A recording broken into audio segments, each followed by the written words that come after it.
اعوذ باللہ من الشیطان الرجیم بسم اللہ الرحمن الرحیم السلام علیکم ورحمۃ اللہ وبرکاتہ۔ یسرنا القرآن کے سلسلے کی ایک اور ویڈیو لے کر آپ کی خدمت میں حاضر ہوئے ہیں۔ آج کی اس ویڈیو میں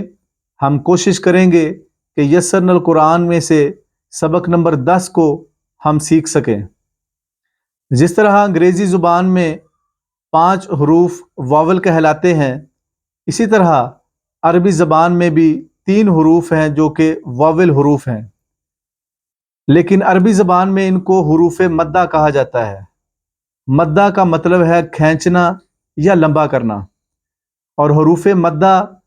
الف، واو اور یا ہیں۔ جب ہم یسرنا القرآن میں سبق نمبر 10 میں دیکھتے ہیں تو اس میں ہمیں یہ سکھایا گیا ہے کہ جب بھی کسی حرف پہ فتحہ آئے گی تو فتحہ کے بعد اگر خالی الف آئے تو اس فتحہ کی آواز کو لمبا کر کے پڑھا جائے گا۔ اسی طرح اگر کسی حرف پہ کسرہ آئے اور اس کسرہ کے بعد یا جزم کے ساتھ آئے تو اس کسرہ کی آواز کو لمبا کر کے پڑھا جائے گا۔ جب کسی حرف پر ضمہ آ جائے اور اس ضمہ کے بعد واو جزم آئے تو اس ضمہ کی آواز کو لمبا کر کے پڑھا جائے گا۔ جب ہم یسرنا القرآن میں دیکھتے ہیں تو سب سے پہلے با پہ فتحہ لکھی ہوئی ہے، جس کو ایک نقطے کے برابر پڑھا جاتا ہے با، لیکن اس کے بعد اگر آپ دیکھیں تو با پہ فتحہ ہے اور اس کے بعد خالی الف لکھا ہوا ہے، تو اس میں فتحہ کی آواز کو یا با کی آواز کو لمبا کر کے پڑھا جائے گا۔ با،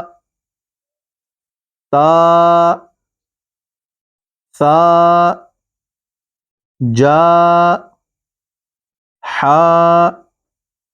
خا، دا، ذا۔ اب آپ نے غور کیا ہوگا کہ اس کو کتنا لمبا کیا ہے، تقریباً 1 سیکنڈ کے برابر۔ اس کو یہ بھی کہہ سکتے ہیں کہ اگر با پہ خالی فتحہ کسرہ ضمہ ہو تو اس کو 1 نقطے کے برابر لمبا کرنا ہے، یعنی بالکل لمبا نہیں کرنا، با بی بو پڑھا جائے گا۔ اور اگر اس کو حروف مدہ کے ساتھ پڑھنا ہے تو 2 نقطوں کے برابر اس کو لمبا کیا جائے گا، با۔ اور اسی طرح آگے دوسری لائن میں اگر دیکھیں تو با پہ ضمہ ہے اور اس کے بعد واو جزم ہے، تو اس کو بھی لمبا کر کے پڑھا جائے گا، جیسے کہ بو، تو، ثو، جو، حو، خو، دو، ذو۔ اب اگر تیسری لائن میں دیکھیں تو با پہ کسرہ لکھی ہوئی ہے اور اس کے بعد یا جزم ہے، تو اگر کسی حرف پہ کسرہ آ جائے اور اس کے بعد یا جزم ہو تو اس کسرہ کی آواز کو لمبا کر کے پڑھا جائے گا، بی، تی، سی، جی، حی، خی، دی، وی۔ اگر ہم صفحہ نمبر 32 پہ دیکھیں تو نیچے سے اوپر جاتے ہوئے چوتھی لائن میں اگر آپ غور کریں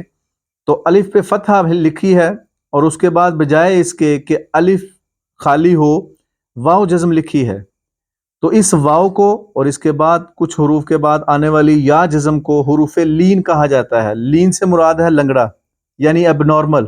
کہ جس طرح عام طور پہ مدہ کو لمبا کیا جاتا ہے اس طرح لمبا نہیں کیا جائے گا، بلکہ اس سے مختلف طریقے سے لمبا کیا جائے گا، اس لیے ان کو حروف لین کہا جاتا ہے جب یہ فتحہ کے بعد آئیں۔ تو اس کو الف فتحہ آ آواز اوپر کو جاتی ہے اور واو جزم کی آواز یہ سمجھ لیں کہ او کی آواز ہے، تو ان دونوں کو اکٹھا کر کے پڑھنے سے آؤ، باؤ، تاؤ، ثاؤ، اس طرح کر کے پڑھا جائے گا۔ اور یا جزم کی آواز کو اگر ہم مانیں کہ ای کی آواز ہے تو آ اور ای کی آوازوں کو اکٹھا کیا جائے تو اس طرح پڑھا جائے گا، آئی، بائی، تئی، ثئی، جئی۔ تو اس طرح کر کے ان لائنوں کو پڑھا جائے گا۔ اب اگر ہم دیکھیں صفحہ نمبر 33 پہ تو دو دو جوڑے اکٹھے کر کے لکھے گئے ہیں، جس سے مقصد یہ ہے کہ ان دو جوڑوں کو جب اکٹھا کیا جاتا ہے تو یہ پھر الفاظ بن جاتے ہیں، اس لیے ان دونوں جوڑوں کو اکٹھا ایک آواز میں پڑھنا ہے۔ دا دا، دا دی، نا نا، نا نی، جا لا، جا لی۔ اگر ہم اسی صفحے کے آخر میں دیکھیں تو ایک نئی مشق ہے جس میں بچے عام طور پہ غلطی کرتے ہیں، اور غلطی ہوتی اس لیے ہے کہ جب ہم دیکھتے ہیں کہ الف پہ فتحہ ہے اور اس کے بعد کوئی خالی الف نہیں تو بچے اس کو پھر بھی لمبا کر دیتے ہیں۔ اگر آپ غور سے دیکھیں تو الف کے بعد کوئی اور خالی الف نہیں لکھی ہوئی، تو اس لیے ہم الف پہ جو فتحہ ہے اس کو چھوٹا پڑھیں گے، ایک نقطے کے برابر پڑھیں گے لیکن با پہ فتحہ ہے اور اس کے بعد خالی الف ہے، تو اس لیے با کی آواز کو لمبا کیا جائے گا اور اس کو پڑھا جائے گا ابا۔ اور اس کے اگلے لفظ کو اگر آپ دیکھیں تو قاف پہ فتحہ ہے اور قاف کے بعد جو خالی الف ہے وہ لکھی ہوئی ہے، لیکن لام کے بعد کوئی الف نہیں، اس لیے قاف کی آواز لمبی ہوگی لیکن لام کی آواز بالکل لمبی نہیں ہوگی، تو اس کو پڑھا جائے گا قال الا زاد کما قال اذا۔ تو اسی طرح باقی جو لائنیں ہیں ان کو بھی پڑھا جائے گا۔ اور اس سے اگلا جو صفحہ ہے صفحہ نمبر 34، اس میں بھی اسی جو مشق ہے اس کو آگے بڑھایا گیا ہے۔ پھر صفحہ نمبر 35 ہے جس میں بعض اردو کے فقرے لکھے ہوئے ہیں، کیونکہ اردو کے پڑھنے کا انداز مختلف ہے، عربی کے پڑھنے کا انداز مختلف ہے، اس لیے ہم اس جو اردو والے فقرے ہیں ان کو ہم جمپ کر جائیں گے، ان کو ہم نہیں پڑھیں گے۔ اور ہم دیکھتے ہیں صفحہ نمبر 36 پہ آخری لائن ہے، اس میں پھر اسی سبق کو آگے بڑھایا گیا ہے، قلوب نسوہ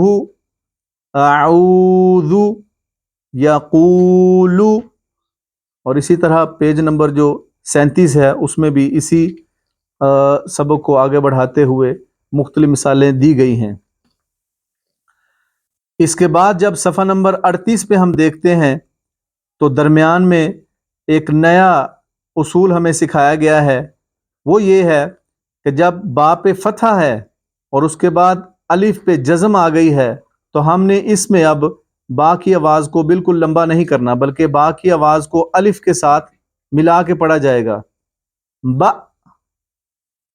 تا، سا، و، بی، جی، شی،